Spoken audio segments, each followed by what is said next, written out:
Hey everyone, today we're going to begin our first mini lesson on government. This mini lesson is on political philosophy. I'm asking everyone to take notes either digitally in a doodle that you'll continue to add on to throughout the school year or in a notebook by hand. It is up to you exactly how much detail you write into your notes. I feel that you all have enough experience taking notes to kind of know how much you need to write down. However, if I were you, I would at least write down the ideas of the philosophers out of this mini lesson because that information is going to apply to the project as well as the master check at the end of this lesson. So the learning target for today is I can describe, compare, and contrast political philosophies on government. In my opinion, you don't need to write the learning target down because it can easily be found on Google Classroom, on the Google site, as well as on the top of the master check. Today we have two vocabulary terms. If you're not familiar with these terms, then I suggest you write them down. If you know what both of these terms mean, then you probably don't need to write them down. The first term is philosophy. By definition, philosophy is a way of thinking. This is something that has largely transcended over time as different people have had discussions about way of life and the way things should exist.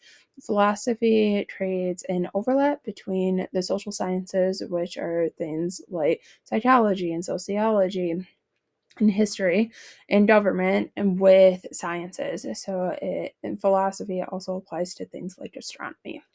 A philosopher, similarly, is someone who studies thinking. So today we're going to be looking at several different philosophers who have studied thinking about government and basically talked about what a government should look like, could look like, and should not look like.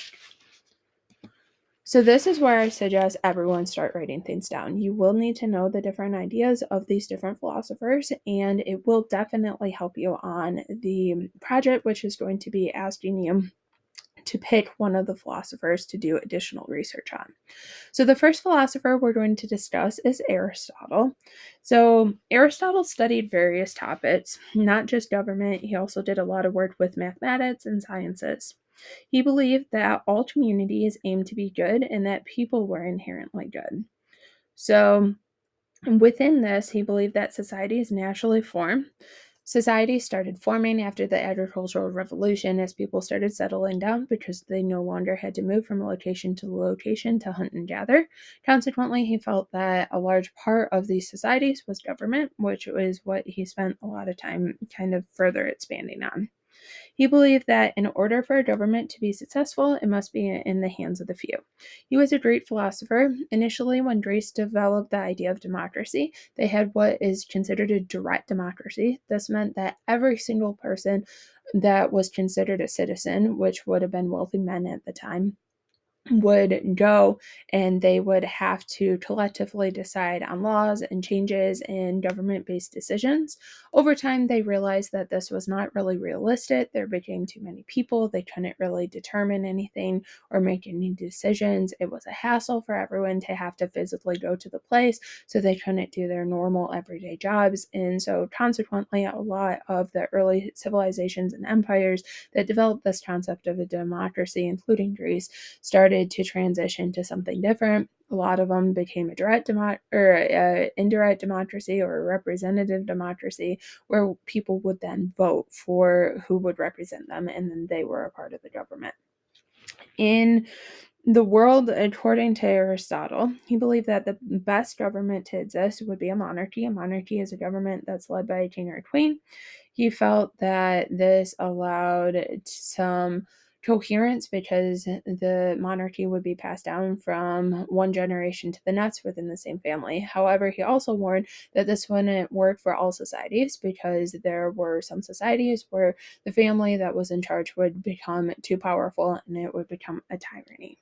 So, if a monarchy didn't work out for a specific society, then he felt that the next best choice was a constitutional democracy. The second philosopher we're going to look at is an English philosopher, and that is John Locke. He believed in natural laws, which are moral truths which belong to all people. He believed that in order for a government to be successful, there had to be a mutual agreement between the government and the governed. In other words, the people that lived within a society had to agree to follow the rules that were created by the government. He also developed this concept of natural rights. According to John Locke, people naturally had the rights to life, liberty, and property, and no matter what happened, the government shouldn't be able to take these rights away from people. This concept largely impacted the Declaration of Independence, which was written by Thomas Jefferson in 1776, because Thomas Jefferson felt that these were natural rights that should also exist within the United States, which he didn't feel currently existed under the British Crown. So, Thomas Jefferson slightly altered this and developed the concept of natural rights to include life, liberty, and the pursuit of happiness.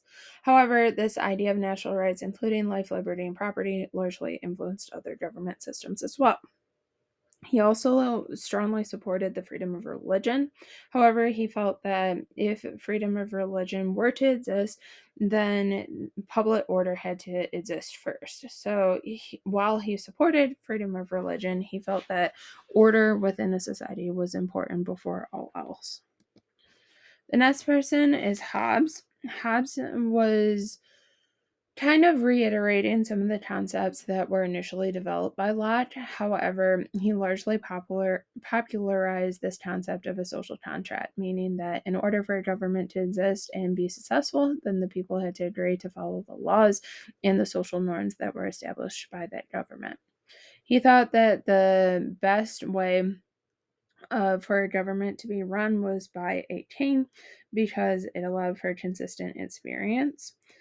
And he felt that if people lived under a government that was run by a king, then people had no right to protest the king because the king was all powerful of that government system.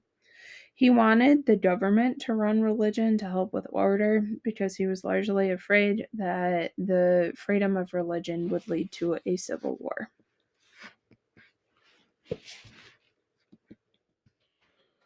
Montesquieu is a French philosopher. He believed that war led to government and laws, so government and laws existed because war existed. He felt that the government made laws, order, political liberty, and property, and that's basically the responsibilities they should stick to. He also strongly popularized this concept of the separation of power. At the time, he largely misinterpreted England as having a separation of power because he argued that the king was considered the executive and parliament was considered the legislative branch.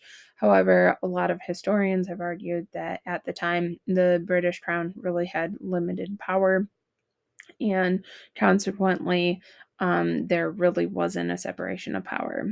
He wanted to have a separation between a legislative, executive, and judicial branch, and a lot of his ideas about government largely impacted the world that we live in today within the United States. Our last philosopher is another French philosopher, and that is Rousseau. Rousseau believed that all individuals were born free and shouldn't be required to give up those basic rights. He wanted a direct democracy. A direct democracy, again, is where the people directly rule, so they would be making all the decisions. He believed that people should be forced to follow the government's rules in order for his society to be successful. He believed that governments were meant to provide people with security, justice, liberty, property, and that these rights should be enjoyed by all, whether they wanted them or not. And he also argued that religion weakened the state. So, within all of these philosophers, you see some overlap in different beliefs. They would have existed during slightly different time periods, however, they would have built on one another and known one another's ideas. For this lesson, I am going to ask you first to discuss some of these notes that we have just taken. So, you'll want to have these out for the discussion portion of the lesson. And then after you do that, you are going to pick one of the philosophers that were introduced within this lesson, and then you're going to do a choice project on it. You cannot use your notes on the mastery chat. However, taking the notes and having the notes readily available will largely help you to prepare for that portion of the lesson as well.